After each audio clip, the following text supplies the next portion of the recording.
I, therefore, the prisoner of the Lord, beseech you to walk worthy of the calling with which you were called, with all lowliness and gentleness, with long-suffering, bearing with one another in love, endeavoring to keep the unity of the Spirit in the bond of peace. There is one body and one Spirit, just as you were called in one hope of your calling. One Lord, one faith, one baptism, one God and Father of all, who is above all and through all and in you all.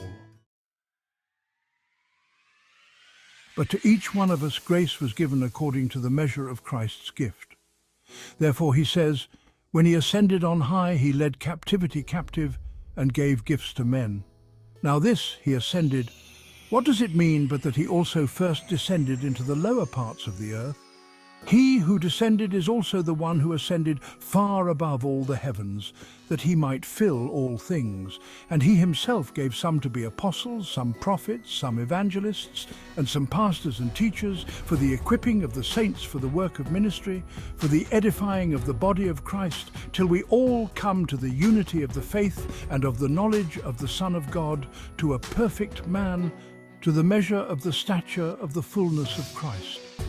That we should no longer be children, tossed to and fro and carried about with every wind of doctrine by the trickery of men, in the cunning craftiness of deceitful plotting, but, speaking the truth in love, may grow up in all things into him who is the head, Christ, from whom the whole body, joined and knit together by what every joint supplies, according to the effective working by which every part does its share, causes growth of the body for the edifying of itself in love.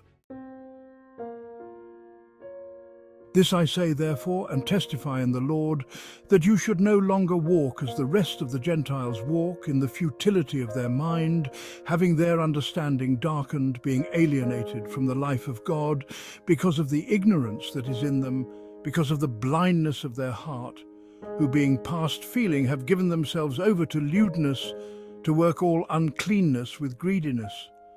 But you have not so learned Christ, if indeed you have heard him and have been taught by him, as the truth is in Jesus, that you put off concerning your former conduct the old man which grows corrupt according to the deceitful lusts, and be renewed in the spirit of your mind, and that you put on the new man which was created according to God, in true righteousness and holiness. Therefore, putting away lying, let each one of you speak truth with his neighbor, for we are members of one another. Be angry and do not sin. Do not let the sun go down on your wrath, nor give place to the devil. Let him who stole steal no longer, but rather let him labor, working with his hands what is good, that he may have something to give him who has need. Let no corrupt word proceed out of your mouth, but what is good for necessary edification, that it may impart grace to the hearers. And do not grieve the Holy Spirit of God, by whom you were sealed for the day of redemption. Let all bitterness, wrath, anger, clamor, and evil speaking be put away from you, with all malice. And be kind to one another, tender-hearted, forgiving one another, even as God in Christ forgave you.